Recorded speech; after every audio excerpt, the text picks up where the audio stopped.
Voici donc ici très rapidement 4 utilisations incroyables de l'outil LangGraph pour créer des agents IA en 2025. Restez bien jusqu'à la fin parce que la 4e utilisation est une application pratique qui vous permettra à coup sûr de vous démarquer sur ce marché en 2025. Allez, c'est parti, générique.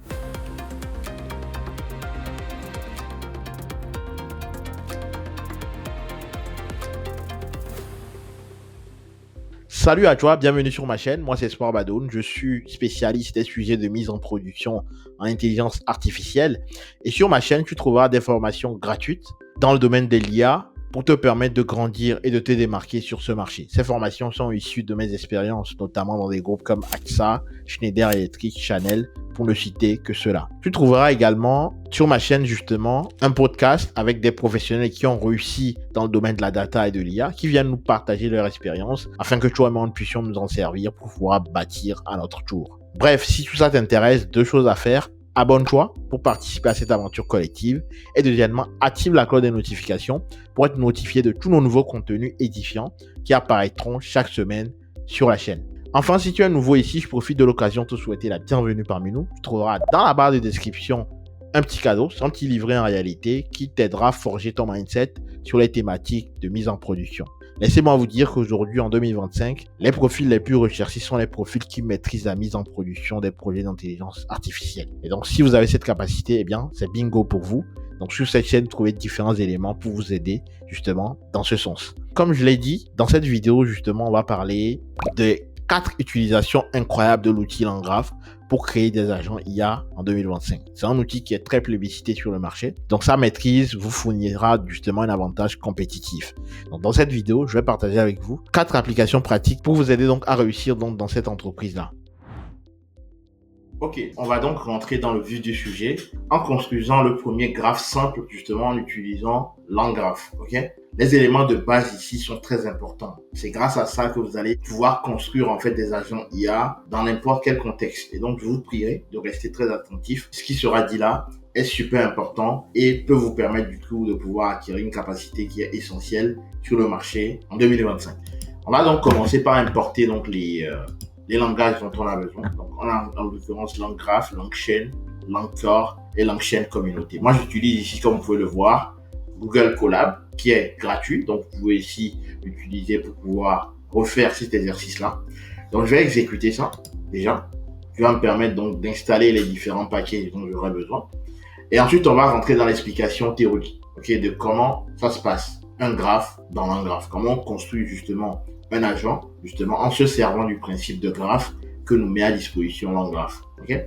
Notez d'ailleurs que LangGraph, en réalité, en attendant que l'installation se fasse, LangGraph, en fait, est un outil qu'on appelle graph stateful. Okay? Ça veut dire quoi? Ça veut dire qu'en fait, LangGraph est un outil qui va venir manager, finalement, l'état de votre graphe tout au long, justement, de son parcours. Okay? Tout au long du cheminement de ce graphe-là, il va avoir un état qui va suivre différents éléments et qui va constituer en réalité les propriétés de ce graphe-là en l'occurrence.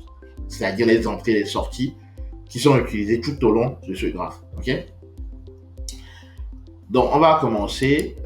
Donc, je vais importer également ces paquets-là.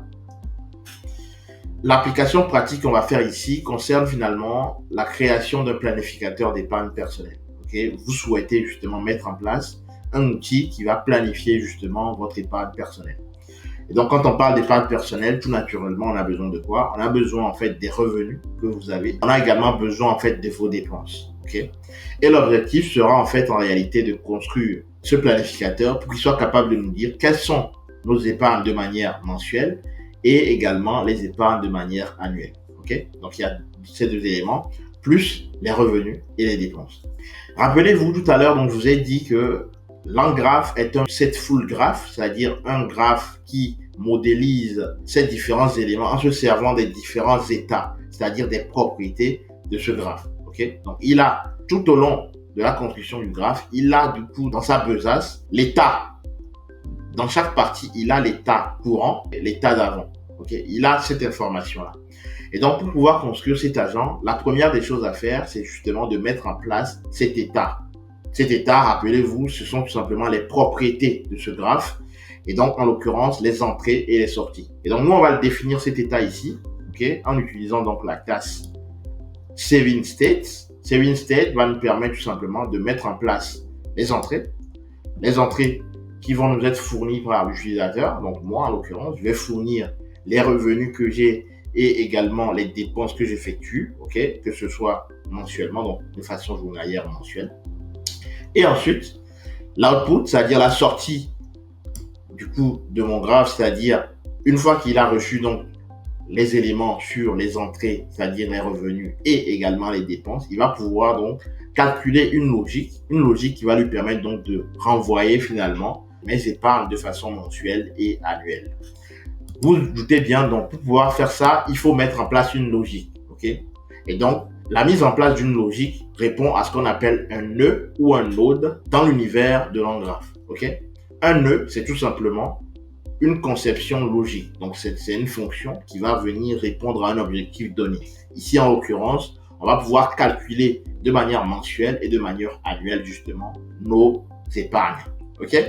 Donc, cette logique-là, c'est justement dans le nœud, justement, qu'on va pouvoir le mettre en place. Donc, un nœud, c'est tout simplement une conception logique pour répondre à un objectif donné.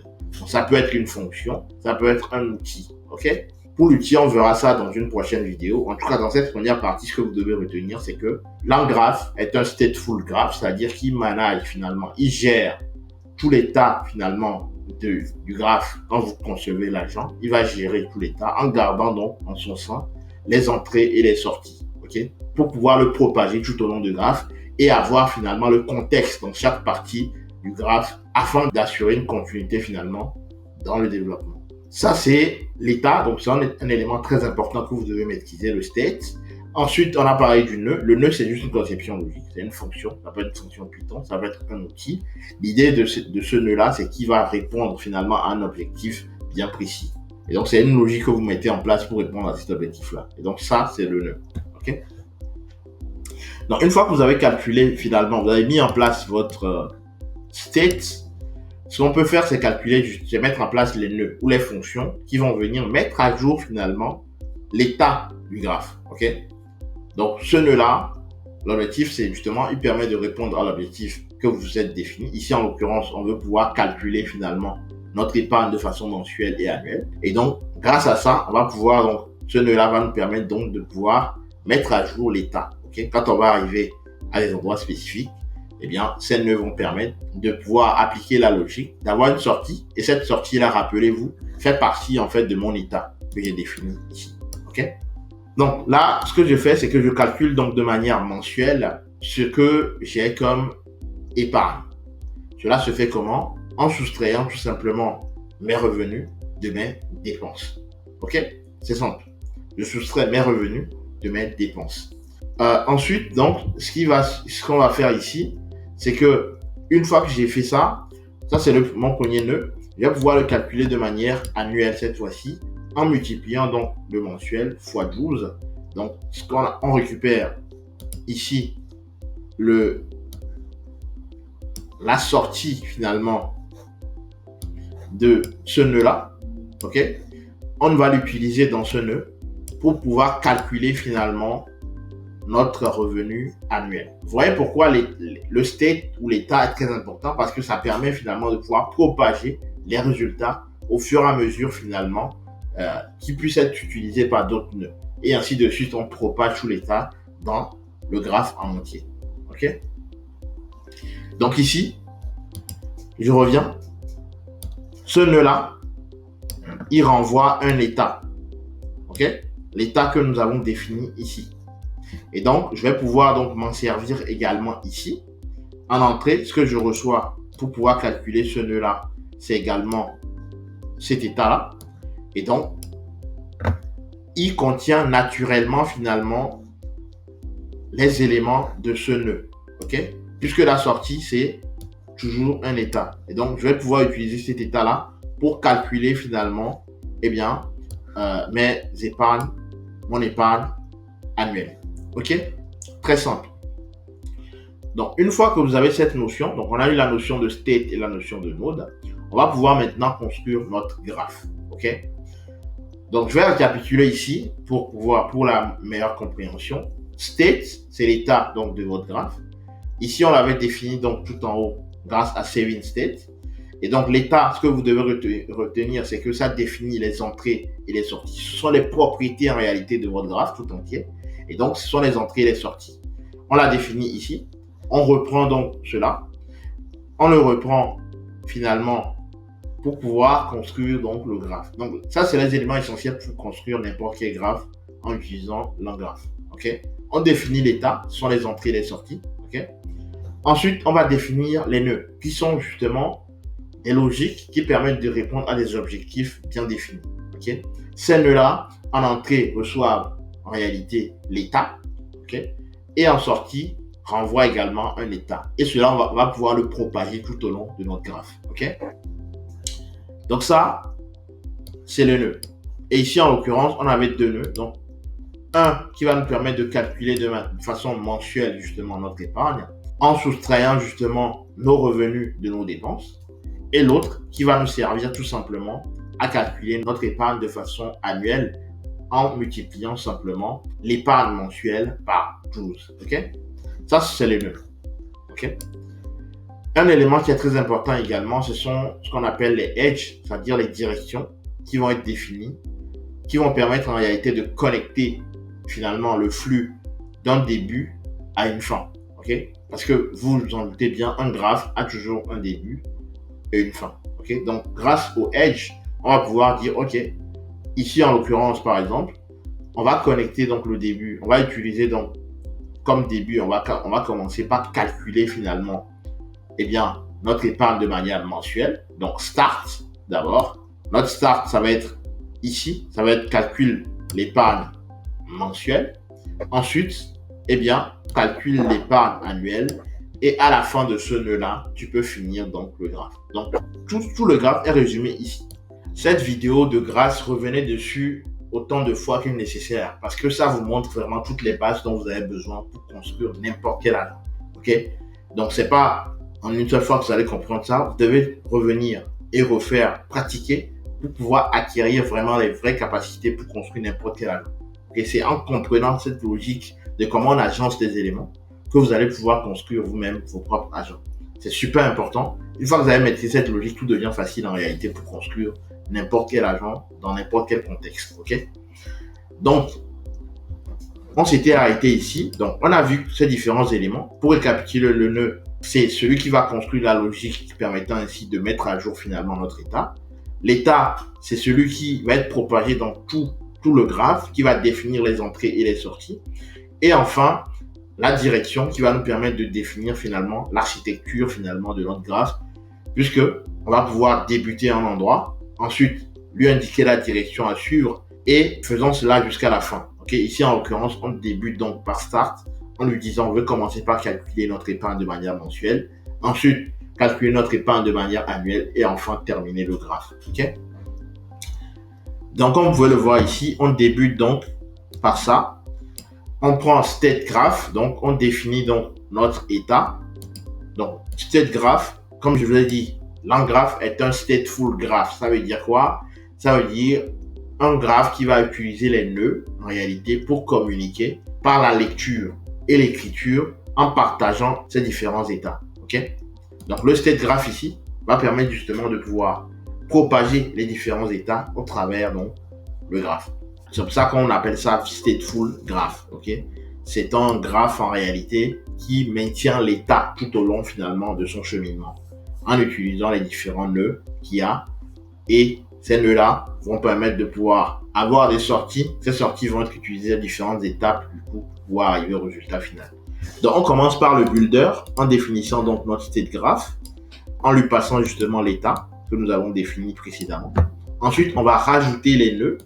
Les nœuds, comme je l'ai dit, ce sont des logiques qui répondent à des objectifs bien précis. Ce sont nos étapes en réalité de pré-processing. Okay? Vous pouvez le voir aussi comme le graphe comme une sorte de pipeline. Okay? Donc, on commence par un endroit. La sortie de cet endroit le transmet dans un autre endroit et petit à petit jusqu'à arriver à la fin. Et donc, dans ce cadre-là, on peut avoir donc des étapes de pré-processing qui, eux, se chargent à chaque étape de pouvoir avoir un résultat qu'on va transmettre par la suite. Et donc ici, les nœuds vont faire office de cela. On commence donc par ajouter le nœud qui permet de calculer finalement notre épargne de manière mensuelle. Ensuite, on rajoute un nœud qui calcule finalement notre épargne de manière annuelle. Ensuite, comme je l'ai dit, élément important, on va rajouter les directions. Donc, ce qu'on appelle les edges, c'est-à-dire l'ordre en fait de votre workflow. Ok, l'ordre de votre flux est défini en réalité par les edges. Et donc, on va lui dire, comme je l'ai montré ici, on va lui dire, ok, on va débuter en réalité par le calcul finalement de notre épargne de manière mensuelle. Ok. Ensuite, on va rajouter donc le calcul de notre épargne de manière annuelle. Donc ici, on commence par Start. On va débuter par ça, par le calcul mensuel. Ensuite, on va, une fois qu'on a fait donc le calcul mensuel, on va lui rajouter finalement le nœud pour calculer finalement notre épargne de manière annuelle. Et à la fin du coup, une fois que ce calcul a été fait, on va rajouter finalement la fin ici.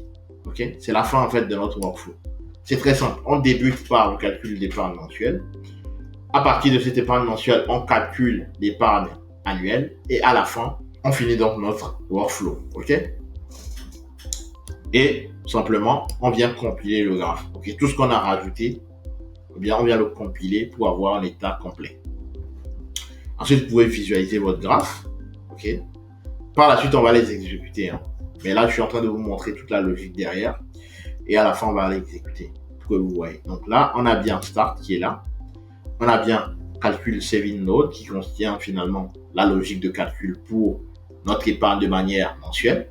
Ensuite, on a Project Yearly Node qui contient finalement la logique de calcul pour tout ce qui est annuel. Et enfin, on finit donc notre graphe. Et ce résultat, vous l'avez ici. Tout simplement en invoquant finalement, si vous êtes familier de Langchain, en fait, juste on invoque le graphe et on lui met finalement les entrées dont il a besoin. Et à partir de là, vous aurez les résultats ici. Ok. Ça, c'est tout notre graphe. On va l'exécuter pour que vous voyez finalement live ce que ça donne. Donc, on commence donc par l'état. Ici, notre état, on l'a défini, comme je l'ai dit. Ensuite, on va définir les nœuds. C'est là l'objet qui permet finalement de répondre aux objectifs métiers. Ensuite, à la fin, on va construire notre graphe en utilisant du coup la notion de edge qui va nous permettre de définir finalement notre workflow du début jusqu'à la fin. Ok. Et ensuite, on peut visualiser finalement le workflow grâce notamment à la visualisation que nous est permis par Image, donc c'est le package que vous pouvez importer. Ok. On l'a importé ici pour pouvoir visualiser finalement votre graphe. Ça, c'est très important parce que ça vous permettra par la suite de pouvoir savoir où débugger. Si vous maîtrisez toute la logique derrière la création d'un agent, vous voyez très bien qu'on peut enlever une boîte, remettre une autre, enlever une étape, remettre une... Bref, vous allez pouvoir faire en fait finalement des constructions à partir de ça. Et donc, si vous avez des bugs, vous allez pouvoir retrouver facilement à quelle étape finalement ça a bugué, puisque là, on a l'architecture globale de la logique pour créer en fait l'agent. Ok. Voilà pourquoi en fait LangGraph est super pratique pour créer des agents IA. Donc une fois qu'on a fait ça, on va simplement exécuter ici. Vous allez voir le résultat. Voilà. On a donc mis nos entrées qui correspondent finalement à notre épargne et nos dépenses, enfin à nos revenus et nos dépenses. Et ensuite, on a calculé finalement la sortie, donc c'est-à-dire notre épargne de manière mensuelle qui nous a servi finalement à construire notre épargne de manière annuelle. Voilà tout ce que je voulais vous montrer dans cette vidéo. Finalement, c'est très simple pour construire un agent. On a vu des notions comme tout d'abord la notion d'état qui permet en réalité de pouvoir définir les entrées et les sorties qui vont être notamment calculées par les nœuds. Les nœuds, c'est tout simplement la logique qui permet d'implémenter finalement une problématique métier. Okay.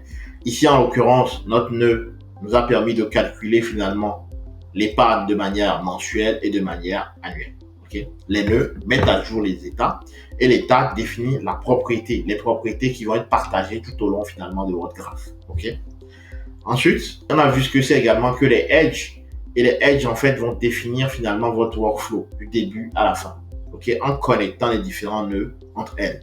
On commence par, ici en l'occurrence, le nœud de calcul de l'épargne mensuelle qui va nous servir par la suite à calculer le nœud de l'épargne de façon annuelle et enfin on termine finalement notre workflow. Okay.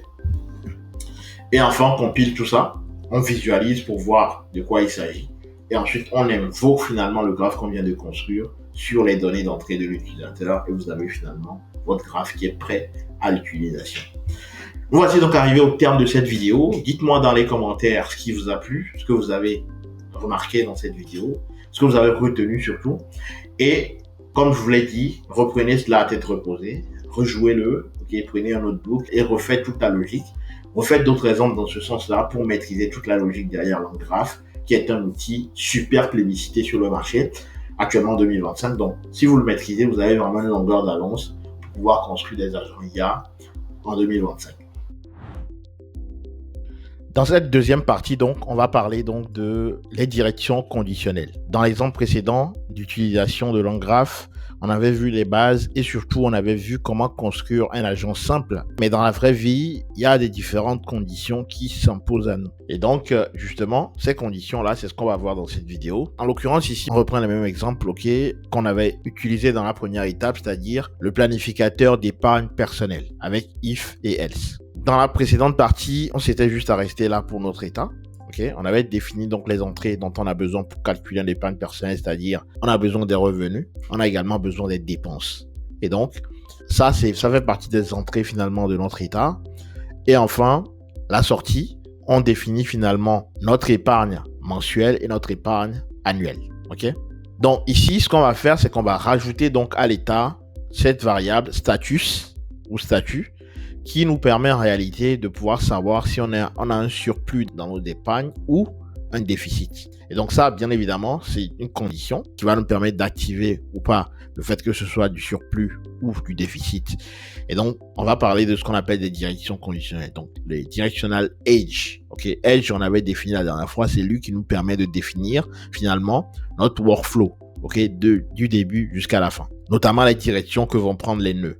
Okay, ici, en l'occurrence, on va conditionner finalement cette direction que vont prendre les nœuds par justement cette variable status qui va nous permettre donc de pouvoir déclencher l'un ou l'autre direction pour le nœud. Est-ce qu'on part sur du surplus ou du déficit finalement? Ok, donc du coup, c'est ce qu'on va faire. On garde le calcul de notre épargne mensuelle, qui est simplement la différence entre nos entrées, donc nos revenus et nos dépenses. Donc c'est cette ligne-là, excusez-moi. Et donc ça définit le premier nœud. Le deuxième nœud nous permet finalement de calculer les dépenses annuelles. Et à la fin, finalement, on a le calcul de déficit. Donc ici, une fois qu'on a calculé finalement le nœud qui correspond au calcul annuel, on reprend finalement le statut. On définit le statut ici. En l'occurrence, on l'avait défini dans notre état. Et comme justement, ce qu'on a en entrée ici, c'est également l'état, eh bien, on va pouvoir le définir, ok? On va le setter finalement à surplus. On le définit à surplus, ici. Et ici, si on est dans ce cas-là, on le définit en surplus, donc quand on calcule nos dépenses finalement annuelles, et finalement on va calculer le déficit simplement en disant, si le calcul de cette étape-là, c'est-à-dire de nos revenus annuels, c'est égal à 0, eh bien on est bien évidemment en déficit. Et donc, on a donc ici calculé le déficit qui nous permet, une fois qu'on a calculé nos revenus annuels, s'ils sont égaux à 0, eh bien on va rendre le statut finalement en déficit. De base, on l'a mis en surplus. Mais dans le cas où le calcul finalement des dépenses annuelles est égal à 0, eh bien, on le repasse finalement en déficit. Ça, c'est le nœud qu'on vient de rajouter. Finalement, ici, c'est ce qu'on va faire. Donc, je rappelle les différents éléments qu'on a vus dans la première partie. On a vu les états. Donc, du coup, état ici qui nous permet de définir nos entrées et nos sorties. Les nœuds qui nous permettent de définir la logique finalement en métier. La logique qui permet de répondre à un objectif bien précis. Et enfin, les edges qui sont les directions qui vont définir notre workflow tout entier. Okay? Cela va permettre finalement de brancher finalement à un ou un autre nœud en fonction d'une certaine condition. Et on a vu state graph, permet tout simplement de prendre en charge finalement les différents états et de le propager au travers de tout le graphe en utilisant justement les nœuds qui permettent du coup d'avoir des sorties. Ces sorties vont être transmises dans les états qui vont être transmis par la suite dans les différentes étapes d'autres nœuds. Donc on commence comme ça. Ensuite, on rajoute les nœuds dont on a besoin. Ici, en l'occurrence, on avait rajouté le handle déficit par rapport à ce qu'on avait fait dans la première partie. Et enfin, on rajoute finalement les directions. Ici, en l'occurrence, on commence donc par calculer, comme on l'a fait dans la première partie, notre épargne mensuelle. Ensuite, on décide finalement, ici, ça c'est très important, c'est ce nœud-là qui va nous permettre d'appliquer finalement la condition. ok? Et donc, ici, on décide de si, eh bien, notre calcul finalement de nos revenus annuels est supérieur à 0, eh bien, dans ce cas-là, on retourne finalement le nœud qui consiste à calculer finalement notre dépense annuelle, ok? Rappelez-vous, on avait défini par défaut ce nœud-là. On avait mis par défaut status à surplus. Et dans ce cas-là, on garde le surplus comme tel. Sinon, en fait, on est en déficit. Et donc, on va pouvoir déclencher le nœud finalement de déficit qu'on a calculé ici, qui permet simplement de repasser finalement la variable status en déficit. Et donc, une fois qu'on a défini cette direction conditionnelle, qui est basée finalement sur ce que donne notre épargne, eh bien, on va l'ajouter finalement à notre nœud de cette façon-là, en lui disant, écoute, je veux rajouter finalement une direction conditionnelle. Je commence par activer le nœud qui calcule l'épargne, justement, mensuelle. Ensuite, simplement, je décide de ce que je vais faire grâce à la fonction DecideNext. Une fois que j'ai bien calculé cette épargne-là, je décide de cela en activant le nœud de calcul des dépenses annuelles, puisqu'on a défini par défaut la variable status en surplus. Eh bien, si on est dans l'autre cas, comme on l'a défini ici, eh bien, on va activer finalement le nœud de calcul de déficit. Et donc ça, on définit simplement ici les deux retours finalement de notre fonction DecideNext. Okay? Une fois que ça c'est fait, je rajoute ces deux éléments. Donc rappelez-vous, si je suis dans le cas où je suis en surplus, eh bien, je vais activer le nœud de calcul finalement des épargnes annuelles. À la fin de ça, je termine. Sinon, si je suis dans l'autre cas, j'active le nœud de calcul des déficits et je finis également. Ok, c'est ce que je fais également ici. Donc, je rajoute finalement ces deux éléments et à la fin, je compile mon graphe. Et ce que vous allez voir ici, donc on va revenir, on va exécuter pour que vous voyez ce que ça donne. Alors, j'ai pas exécuté en fait les imports, donc ça va pas marcher, c'est sûr. Il faut que j'importe ça. Il faut que j'importe en fait les packages. Je vais importer les packages de Landgraph, sinon ça va pas marcher bien évidemment. Puisqu'on est dans une autre section, il faut que j'exécute ça déjà. Voilà. Et ensuite, je les importe pour pouvoir ensuite profiter de Landgraph, ok? Ok. Bon, une fois que ça c'est terminé, on va simplement importer ça et normalement, on est bon. Ok, normalement, il est censé me les importer. Ok, donc une fois que ça c'est bon, on va finalement définir donc notre état, comme je l'ai dit, où on a rajouté justement le parcours status. Je vais exécuter également ici le nœud. Ici, je vais exécuter notre state graph grâce justement au package image, ce qui nous permet de voir ici ce que ça donne. On démarre bien sûr par le calcul de notre épargne de manière mensuelle et en fonction donc de le DecideNext ici, qui est la fonction qui va nous permettre de définir dans quelle direction va finalement notre graphe. Est-ce qu'on va utiliser le nœud de calcul finalement des dépenses annuelles, puisque c'est lui qui définit finalement le statut de si on a un surplus par défaut, ok? Donc on le renvoie. Si bien évidemment nos revenus sont supérieurs à 0, et bien dans l'autre cas, c'est le déficit qui est activé. Le nœud du déficit qui est activé, celui-là va renvoyer finalement le statut qui est de dire qu'on est en déficit et on termine finalement notre workflow. Et ça, vous pouvez vous en rendre compte de ce que ça donne en exécutant finalement juste ça. Vous allez voir, eh bien, on a simplement nos résultats qui apparaissent ici. Voilà la deuxième utilisation donc de Landgraph pour mettre en place des conditions. Vous l'avez vu, tout commence en réalité par l'état.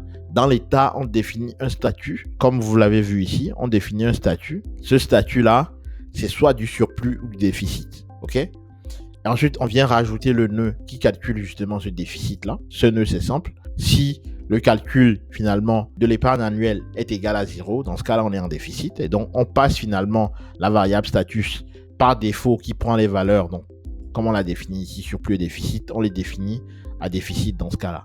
Une fois que ce nœud est calculé, tout simplement, on vient ici et on définit d'abord les nœuds. On commence par construire donc le graphe en rajoutant donc le state dans le state graph. Ensuite, on rajoute les nœuds dont on a besoin. Ok, les 3 nœuds dont on a parlé précédemment. Ensuite, on vient rajouter donc la direction. Donc, on va débuter toujours par le calcul des revenus mensuels. Et ensuite, on va définir une condition finalement. Est-ce qu'on part sur tel ou tel nœud. Et donc, cette condition simplement active finalement le nœud de calcul des épargnes annuelles.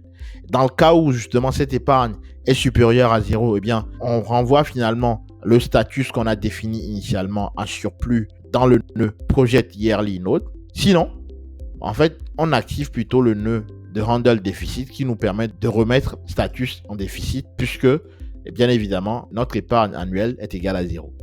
Eh bien, cela, on vient le rajouter finalement dans la construction de notre graphe ici, grâce à Builder Add Conditional Age, en rajoutant la fonction de condition ici.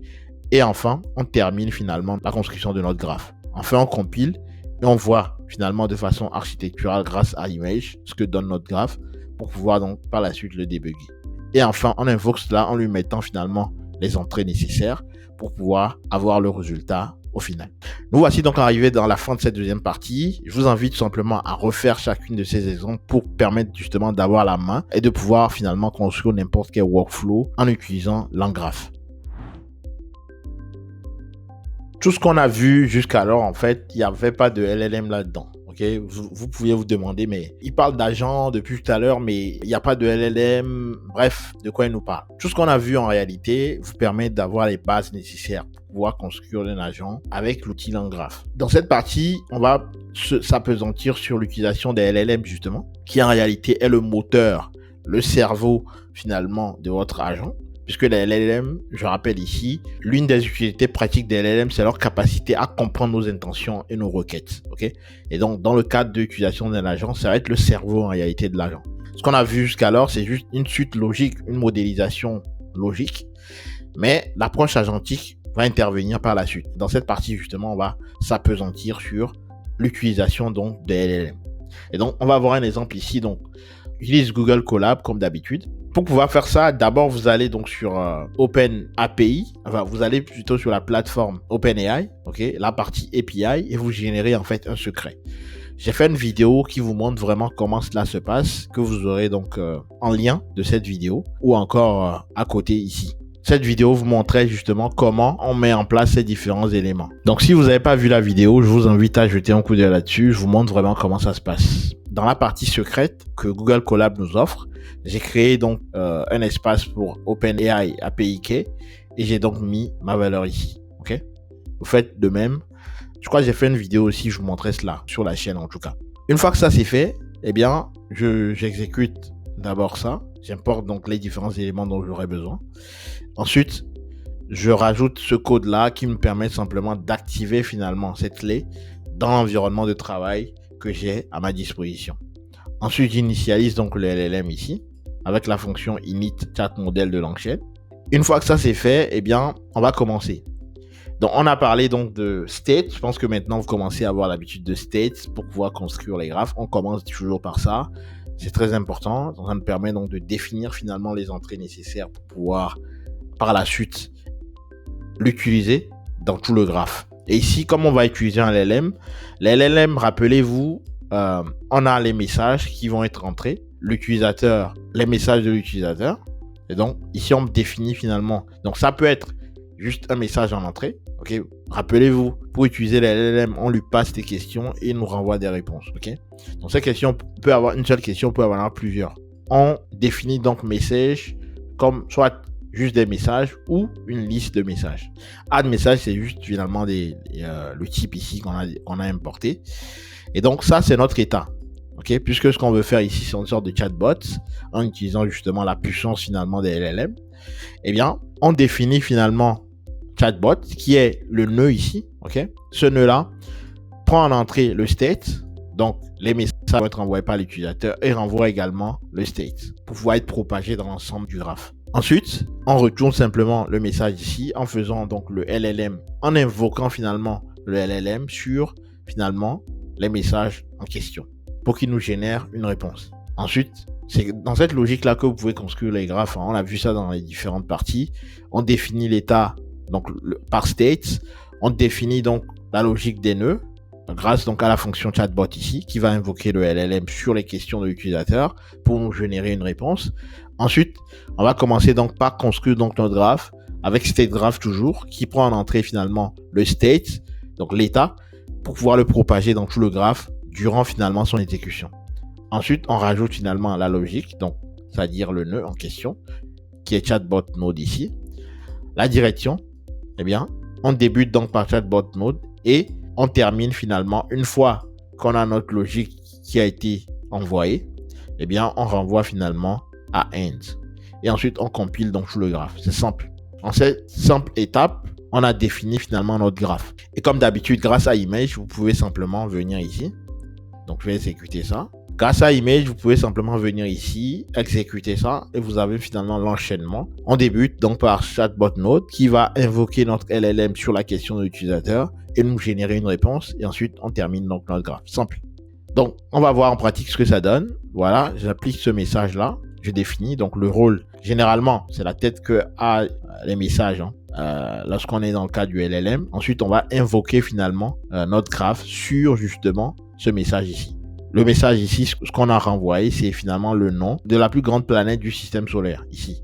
On lui demande juste d'afficher le nom. Ça, c'est ma requête. Et donc, grâce à graph invoke, je vais aller donc invoquer le LLM justement pour qu'il nous génère la réponse dont on a besoin. Et ça se fait simplement. On va exécuter ça. Et là, il me dit c'est Jupiter. OK? Vous voyez que grâce à ça, finalement, on va pouvoir jouer finalement sur notre graphe en rajoutant des conditions et en venant finalement travailler finalement sur sa sortie. Donc ici, on peut créer, parce que là, le message est statique. Maintenant, on peut créer finalement notre bot où je vais lui envoyer des questions. Il va me renvoyer des réponses et on va comme ça progressivement construire une sorte de chat entre moi et lui. Et ce qu'on fait simplement ici, voilà, on définit finalement le state unknown. Ici, grâce à la condition while, on va pouvoir donc ajouter les différents éléments pour permettre à l'utilisateur de saisir finalement une question. Ici, c'est l'utilisateur, you. Ensuite, si le message, justement, c'est quit ou exit, eh bien, il met fin, en fait, à notre chat. Si, finalement, l'état, on l'a défini par known, de base, eh bien, ici, dans ce cas-là, on rentre finalement dans le travail qu'on va faire. Notre état, ici, c'est simplement des messages de ce type-là, ok? In message, rappelez-vous, c'est l'entrée de l'utilisateur, donc on lui met ça ici. Exactement comme ce qu'on a fait ici. Le content ici, c'est le message qu'on envoie. Ici, pareil. Le message, on demande à l'utilisateur de saisir quelque chose grâce à input. Et donc, on définit donc notre état comme ça. OK? Donc, si on est dans ce cas-là, c'est ce qu'on a. Sinon, si ce n'est pas l'utilisateur, eh bien, tout ce qu'on est en train de faire, on va venir finalement rajouter ça à un existant. Ça permet comme ça de pouvoir suivre, de pouvoir dialoguer. Okay, de pouvoir créer vraiment l'esprit du chat.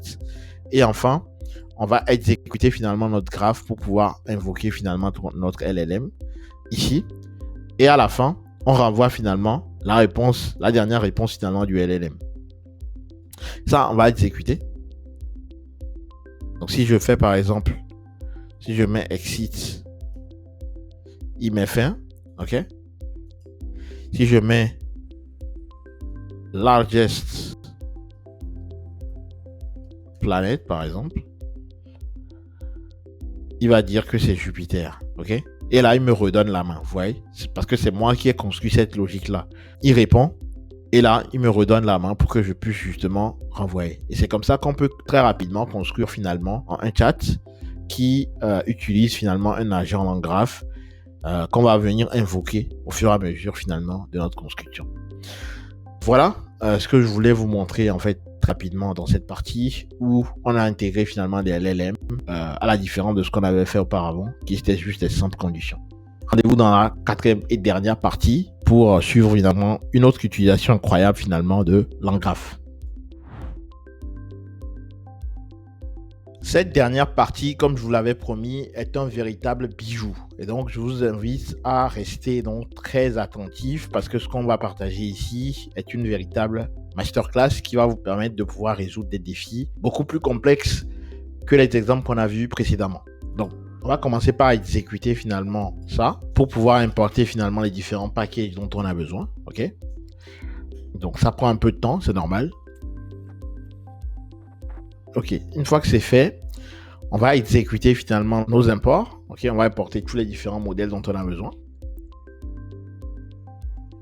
OK, c'est terminé. On passe donc par la suite. Ce qu'on fait ici, donc comme je vous l'avais montré, j'avais stocké tous mes clés ici dans la partie secrète, vous faites de même. Ok, j'ai fait toute une vidéo qui en parle, donc je vous invite à aller jeter un coup d'œil, qui sera soit dans le lien en barre de description ou à côté. Allez jeter un coup d'œil et faites de même. Donc une fois que c'est fait, vous venez là, vous exécutez ça. Il va vous demander d'accorder l'accès à la clé. Vous accordez l'accès.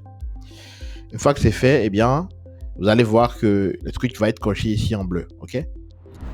L'exemple qu'on va voir ici dans cette vidéo, c'est un exemple où en réalité, on va aller utiliser un outil. Ok, on va venir augmenter la capacité du LLM à répondre en rajoutant finalement dans sa besace un outil, l'outil qui répond à une problématique particulière. Avant de rentrer dans notre exemple, imaginons que vous êtes en train de travailler sur des documents. Ok, on a parlé de l'ancienne document loader, une vidéo qui est apparue donc il n'y a pas très longtemps sur la chaîne. Si vous ne l'avez pas vu, jetez-y un coup d'œil, qui sont des outils très puissants pour pouvoir traiter n'importe quel format de document.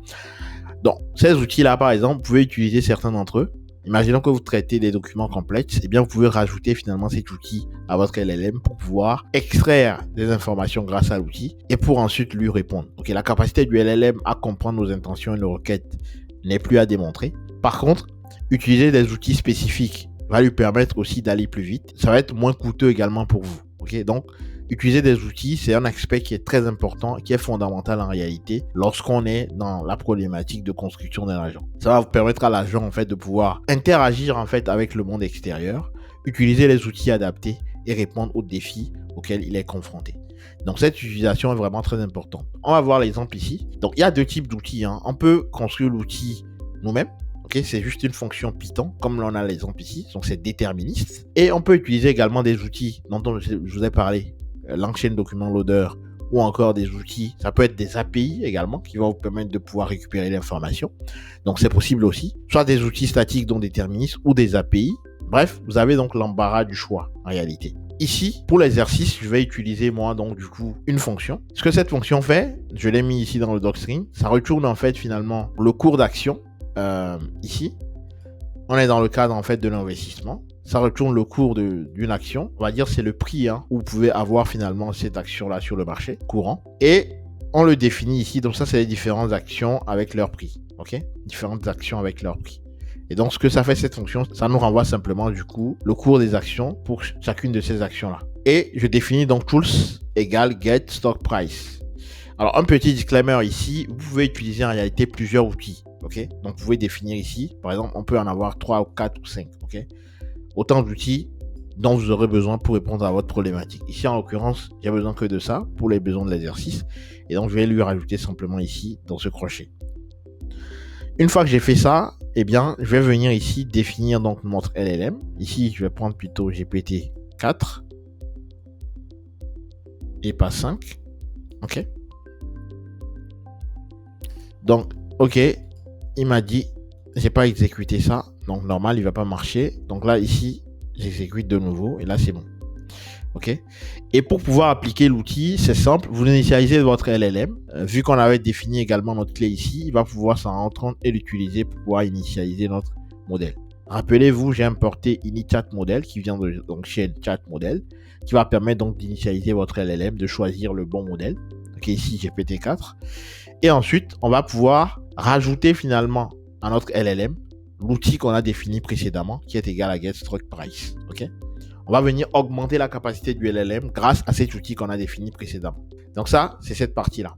Ensuite, on définit donc, rappelez-vous, notre nœud. Le nœud, simplement, répond à une logique métier. Et notre nœud ici, comme on l'a vu dans la partie précédente sur l'utilisation du LLM, notre nœud ici, simplement, va simplement invoquer donc le message qui va lui être transmis. On va utiliser le LLM with tool parce que évidemment on a augmenté la capacité du LLM avec l'outil qu'on a défini ici. Et à l'intérieur, on va simplement invoquer le message de l'utilisateur qui est passé dans le state. Le state, rappelez-vous, on l'a vu, ça permet en réalité tout simplement de pouvoir définir les propriétés finalement de votre graphe, c'est-à-dire les entrées et les sorties tout au long finalement de son exécution. Et avec ça, on a donc notre nœud qui répond à cette logique de chatbot. Ok. Ensuite, pareil, comme on l'a fait précédemment, on vient construire donc notre graphe. On commence par le state graph qui prend en son sein l'état qui va partager tout au long finalement de l'exécution du graphe. Ensuite, on vient rajouter donc le nœud en question chatbot. Ensuite ici, un élément très important, le tool node en fait, c'est un élément qui est très spécifique. Ce n'est pas en réalité un nœud comme on l'entend. Le tool node en fait, c'est un outil qui va vous permettre d'utiliser finalement les outils sans l'implémenter vous-même. Parce que sinon, vous aurez implémenté du coup l'appel à cet outil-là. Et le tool node ici permet simplement de pouvoir vous éviter cette tâche-là. Et donc, c'est ce qu'on fait ici, on lui rajoute simplement à notre nœud. Et donc, le chatbot sait que il a à sa disposition, justement, puisqu'on a augmenté le LLM avec l'outil, l'appel à cet outil nous est facilité grâce à tool node. Parce que le LLM, en fait, qu'est-ce qu'il fait? Il sait qu'il a en son sein, justement, l'outil que vous avez défini précédemment. Mais c'est pas lui qui l'appelle, en fait. C'est pas lui qui exécute cette fonction. Il dit simplement, hey, j'ai besoin de cet outil. Et c'est tout le node en fait qui va aller du coup exécuter ces outils et donc on va lui renvoyer donc ce résultat de l'exécution par tout le node. Ok. Ensuite ici, on vient rajouter finalement, donc comme on l'a vu précédemment, on débute donc le edge qui définit les directions que vont prendre finalement les nœuds. Ok. On passe par quel nœud? Ici en l'occurrence, on va débuter donc par chatbot. Ok. Ensuite, on va rajouter donc une edge conditionnelle. On a vu également dans l'une des précédentes parties.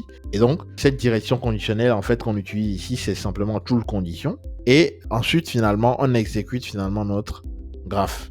Tool condition, ça va permettre au LLM, en fait, de pouvoir, soit il sait répondre, il répond. Ou sinon, s'il ne sait pas répondre, il va utiliser donc un outil. Par exemple, vous lui posez une question. Je pose une question de savoir quel est le cours de telle action. Il ne sait pas. Il sait, il répond. Il ne sait pas, il va dire, hey, j'ai à ma disposition cet outil-là. J'ai besoin finalement de ça. Eh bien, le tool node va aller exécuter donc cette fonction et va lui renvoyer finalement la réponse. Et lui, finalement, il va pouvoir le formater dans de bonnes conditions et vous renvoyer la réponse. Et donc, c'est justement pour ça qu'on a besoin, en fait, de rajouter donc le tool condition ici pour qu'il utilise finalement l'outil s'il en a besoin afin de pouvoir vous renvoyer le résultat. Tool condition, je l'ai importé en fait de langgraph.prebuild qui nous donne donc ces deux outils, tool node et tool condition, qui sont très pratiques justement. Donc voilà ici comment très rapidement vous construisez votre graphe en augmentant la capacité du LLM à pouvoir utiliser des outils externes pour pouvoir répondre à des défis auxquels il ne sait pas répondre. Et comme d'habitude, on va exécuter donc notre graphe. Alors le state, effectivement, j'ai pas défini le state. Il faut que j'exécute ça. Voilà. Ensuite, j'exécute ça. Alors, oui, chatbot. J'ai pas exécuté le nœud. Voilà. Donc, comme vous le voyez, c'est très simple la construction de ce graphe-ci. On va le voir en détail. Donc, comme je l'ai dit, voilà, on débute par start. Ensuite, on fait appel à notre chatbot qui va invoquer simplement notre LLM auquel on a rajouté les outils, donc l'outil de retourner le cours des actions. Cet outil-là, donc, il est à sa disposition. En fonction de la question de l'utilisateur, si cette question, il sait répondre, il répond directement. Ça, c'est la direction de gauche. S'il ne sait pas répondre, eh bien, il dit, hey, j'ai besoin d'utiliser l'outil donc que vous avez défini, donc qui est déterministe, pour pouvoir récupérer le cours des actions. Eh bien, ensuite, tool node lui va lui permettre d'exécuter justement cette condition. C'est ça qui est défini par tool condition, ok?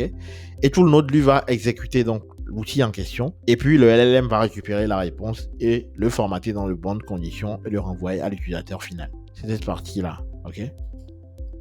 Cette partie-là. C'est tool condition ici.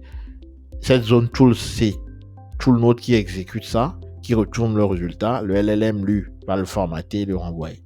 Sinon, à gauche, c'est simplement je connais la réponse et bien je lui renvoie, ok? Ensuite, j'exécute ça. Voilà, je lui demande simplement, donne-moi seulement le nombre, ok? Le cours d'action donc de ça. Ensuite, pareil, je fais la même chose. Voilà, ici par exemple, je lui demande le nom du premier président des US, ok? Et de me donner juste le nom. Eh bien, en posant cette question, ce qu'il fait, c'est qu'il va utiliser l'outil donc qu'il a à sa disposition. Parce que lui-même, il ne peut pas répondre à ces questions. Okay? Les LLM ont été entraînés, rappelez-vous, sur des données statiques. Mais on a une évolution au fur et à mesure. Et donc, on a besoin d'aller chercher l'information en temps réel pour pouvoir répondre. Donc, dans ce cas-là, il va utiliser l'outil qu'on lui a mis à disposition pour pouvoir récupérer finalement la réponse et justement transmettre ça à l'utilisateur final. Donc, cette partie, c'est la partie de droite. Okay? Par contre, le nom du président des USA, bah, en fait, il connaît ça, puisqu'il a été entraîné sur énormément de données. cette donnée en fait partie connaît, eh bien, il va répondre directement. Donc, c'est la branche de gauche. OK? Voilà donc un exemple donc très rapidement de finalement comment vous pouvez augmenter votre LLM avec des outils qu'il va pouvoir utiliser pour répondre à des problématiques spécifiques.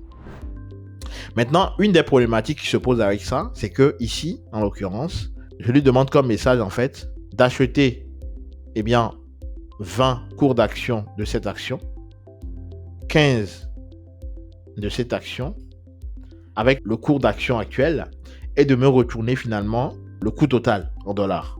Vous allez voir que ce qu'il fait ici, c'est qu'il va renvoyer exactement les mêmes choses qu'ici. Donc, il renvoie ici 150. Ce que je lui demande, c'est de me renvoyer en fait le total de coût de tout ça. On va voir si c'est le bon truc. 20, rappelez-vous, alors on va copier ça. On va aller ici. 20. Je lui demande d'acheter 15 fois le cours de cette action. OK? 20 fois celui-là. Et lui me renvoie simplement celui-là. OK? Juste le cours d'une action. Alors que moi, je veux 20 actions ici. Donc, vous voyez bien qu'il a échoué. Pourquoi il a échoué? Parce qu'en fait, ici, ce qu'on a en notre sein, notre LLM, on l'a augmenté avec cet outil. Cet outil est statique. Il ne renvoie que le cours des actions. Il ne fait pas de calcul ici, en fait. Il ne fait pas de calcul. C'est pas un outil qui fait le calcul de, OK, tu me donnes tel... J'ai en ligne, par exemple, le cours de toutes les actions. Je les utilise. Je fais tel calcul en fonction de la demande de l'utilisateur et je renvoie. Non, c'est pas ce qu'on a créé. On a créé un outil très simple qui renvoie simplement de manière statique et déterministe, finalement, le cours des actions. OK, de ces actions-là. Ce qui serait puissant, c'est d'avoir en fait un outil qui utilise finalement le cours des actions en ligne actuellement, qui finalement renvoie en fonction de la demande de l'utilisateur. Par exemple, je veux acheter 15 actions de ça. Il va aller chercher d'abord le cours de l'action en ce moment, faire le calcul et me renvoyer la réponse. C'est ce genre d'outil. Donc, j'ai besoin finalement de me connecter en ligne sur un outil, par exemple Yahoo Finance, pour pouvoir réaliser cette action et ensuite implémenter une fonction qui lui va faire le calcul dont j'ai besoin pour ma réponse. Je vous invite simplement, si vous avez bien compris tout ce qu'on a fait actuellement, à créer donc cet outil vous-même et me partager ça dans les commentaires si vous êtes bloqué ou pas, si vous voulez qu'on le fasse dans une autre vidéo. C'est une façon pratique en fait d'apprendre et de pouvoir finalement mettre en pratique cela. Cela va vous permettre d'augmenter votre capacité dans la création des agents IA en utilisant LangGraph. Nous voici donc au terme donc de cette série, finalement, cette série qui a été divisée à plusieurs parties dans cette vidéo, qui vous montre des utilisations incroyables finalement de LangGraph pour pouvoir construire des agents performants. Et donc l'idée, en fait ici, l'idée c'est de vous permettre donc de pouvoir maîtriser finalement la création des agents. Donc on l'a fait à travers donc 4 parties. Je vous invite à refaire ces exemples-là, à refaire l'exercice dont je vous ai parlé ici, à me partager ça dans les commentaires. Si vous aimez ce genre de vidéo, dites-moi ça. Il y a plein d'éléments encore que j'ai envie de vous partager. Et puis pour finir, j'ai une formation qui va encore plus loin, qui vous permet en réalité de déployer ces agents en production, c'est-à-dire de voir comment on le déploie, de maîtriser cet aspect-là, afin d'avoir finalement de bout en bout de ces projets et vous démarquer sur le marché. Aujourd'hui, la plupart des entreprises cherchent des profils justement capables non seulement de créer ces agents, mais également de les mettre en production pour répondre à des problématiques particulières. Je vous montre tout cela dans le cadre de mon programme. Vous trouverez dans la barre de description toutes les informations nécessaires. Quant à moi, donc, je vous donne rendez-vous donc très prochainement pour un nouveau contenu. Avant de nous quitter, YouTube m'informe simplement que la plupart des gens sont connectés sur la chaîne, suivent les vidéos, mais justement ne s'abonnent pas. Ok, je vous invite à vous abonner pour pouvoir encourager ce travail que je fais au quotidien, ce travail de partage pour permettre à la communauté de grandir. Donc l'idée, il ne s'agit pas de moi vers vous, il s'agit d'une communauté qu'on est en train de bâtir dans le but de nous élever collectivement. Donc abonnez-vous, activez la cloche de notification, partagez si nécessaire aux data scientists que vous connaissez, afin qu'un maximum de gens puissent avoir la capacité finalement de pouvoir maîtriser ces éléments, parce qu'on est clairement rentré dans l'ère de l'intelligence artificielle. Donc je vous invite à regarder cela, et pour ceux qui sont intéressés par la formation, trouvez dans la barre de description toutes les informations pour y accéder, et donc on se voit donc très bientôt pour un nouveau contenu. Salut!